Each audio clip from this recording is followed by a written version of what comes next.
ओम नमो भगवते वासुदेवाय। ओम नमो भगवते वासुदेवाय। ओम नमो भगवते वासुदेवाय।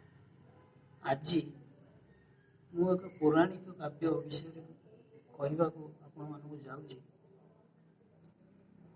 ହିରଣ୍ୟକଶ୍ୟପ ଏବଂ ପ୍ରହ୍ଲାଦ ତାଙ୍କ ପୁତ୍ରଙ୍କ ବିଷୟରେ କହିବାକୁ ଯାଉଛି। କିପରି ହିରଣ୍ୟକଶ୍ୟପ ନିଜର କର୍ମଫଳ ପାଇଁ ପ୍ରଭୁ ନୃସିଂହ ଅବତାର ନେଇ ତାକୁ ବଧ କରିଥିଲେ ଏବଂ ପ୍ରହ୍ଲାଦର ଭକ୍ତିଭାବ କେତେ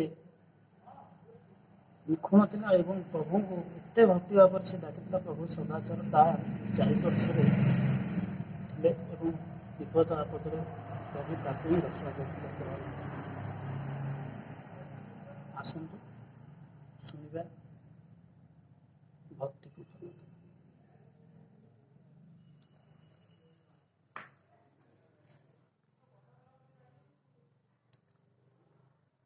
ହିରଣ୍ୟକଶ୍ୟପ ଜଣେ ରାଜା ଥିଲେ ଏବଂ ତାଙ୍କର ଗୁରୁ ଶୁକ୍ରାଚାର୍ଯ୍ୟଙ୍କ ଠାରୁ ଗୁରୁ ଶିକ୍ଷା ଲାଭ କଲେ।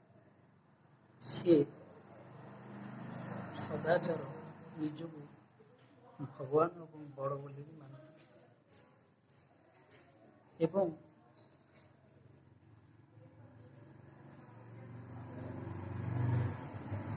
ନିଜେ କିପରି ବଳବାନ ଶକ୍ତିବାନ ହୋଇ ପୃଥିବୀର ସିଏ ନିଜେ ହିଁ ଭଗବାନ ବୋଲି ନିଜକୁ ପରିଚୟ ପ୍ରଦାନ କରିବା ପାଇଁ ଉଦ୍ୟମ କରିବା ଏବଂ ପ୍ରହ୍ଲାଦ ପ୍ରକୃତରେ ଯିଏ ପ୍ରଭୁ ବିଷ୍ଣୁଙ୍କୁ ଭକ୍ତିକୃତ ସଫଳ ଡାକୁଥାନ୍ତି ଏବଂ ଶ୍ରୀ ନାରାୟଣ ନାରାୟଣ ବୋଲି ପ୍ରଭୁ ବିଷ୍ଣୁଙ୍କୁ ସବୁବେଳେ ଡାକନ୍ତି। ପ୍ରହ୍ଲାଦଙ୍କର ଭକ୍ତିଭାବ ଏତେ ଦେଖି ହିରଣ୍ୟକଶ୍ୟପକୁ ବହୁତ କଷ୍ଟ ଲାଗିଲା। କାରଣ ହିରଣ୍ୟକଶ୍ୟପ ନିଜକୁ ତ୍ରିଭୁବନରେ ନିଜକୁ ଭଗବାନ ବୋଲିକି ସମସ୍ତଙ୍କୁ ସେ ପରାସ୍ତ କରି ମାନିବାକୁ ବାଧ୍ୟ କରୁଥିଲେ। କିନ୍ତୁ ନିଜର ପୁତ୍ର ଯେତେବେଳେ ଶ୍ରୀ ବିଷ୍ଣୁଙ୍କ ନାମ ନେଇ ସଦାଚାର ନିଜ ପିତୃଙ୍କ ପାଖରେ ଉଚ୍ଚାରଣ କରିବା ଦ୍ୱାରା ହିରଣ୍ୟକଶ୍ୟପଙ୍କୁ ବହୁତ ରାଗ ଏବଂ କ୍ରୋଧ ଲାଗିଥିଲା। ସବୁବେଳେ ସେ ନିଜ ପୁତ୍ର ପ୍ରହ୍ଲାଦକୁ ଏହାକୁ ବନ୍ଦ କରିକି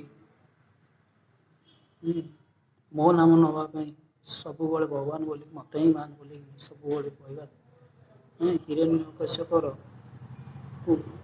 ପ୍ରହ୍ଲାଦ ଗ୍ରହଣ କରିପାରିନଥିଲେ ଏବଂ ସବୁବେଳେ ପ୍ରହ୍ଲାଦ ବିଷ୍ଣୁଙ୍କ ନାମ ନେଇ ଗାନ କରିବା ହିରଣ୍ୟକଶ୍ୟପକୁ ଅତି କ୍ରୋଧରେ ସିଏ ନିଜ ପୁତ୍ରକୁ ନିଜର କଟୁଆଳମାନଙ୍କୁ ଆଜ୍ଞା ଦେଲା। ସୈନ୍ୟ କଟୁଆଳମାନେ ଏକୁ ନେଇ ପାହାଡ଼ ଉପରୁ ତଳକୁ ଫୋପାଡ଼ି ଦିଏ। କିନ୍ତୁ ଶୂନ୍ୟରେ ମହାପ୍ରଭୁ ବିଷ୍ଣୁ ସ୍ୱୟଂ ପ୍ରହ୍ଲାଦର ତୁଣ୍ଡରେ ସଦାଚାର ଓମ୍ ହରି ନାରାୟଣ ବିଷ୍ଣୁଙ୍କ ନାମ ଗାନ କରି ଯେତେବେଳେ ପାହାଡ଼ ତଳକୁ ସେ ଖସି ଖସି ଯାଉଛନ୍ତି ସ୍ୱୟଂ ବିଷ୍ଣୁ ଦୁଇ ହାତ ଟେକି ପ୍ରହ୍ଲାଦଙ୍କୁ ଉଦ୍ଧାର କରିଥିଲେ ଏବଂ ପ୍ରହ୍ଲାଦକୁ ନେଇକି ସେ ମାଙ୍କ ପାଖରେ ନେଇକି ପହଞ୍ଚେଇ ପାରିଥିଲେ ପ୍ରଭୁ ବିଷ୍ଣୁ। କିନ୍ତୁ ହିରଣ୍ୟକଶ୍ୟପ ଯେତେବେଳେ ଦେଖିଲା ମା କୋଳରେ ପ୍ରହ୍ଲାଦ ଅଛନ୍ତି କିପରି ଏହା ସମ୍ଭବ ହେଲା, କେମିତି ସେ ଏଠିକି ଆସିପାରିଲା, ମୁଁ ତ ପାହାଡ଼ ଉପରୁ ଫୋପାଡ଼ି ଦେଇଥିଲି।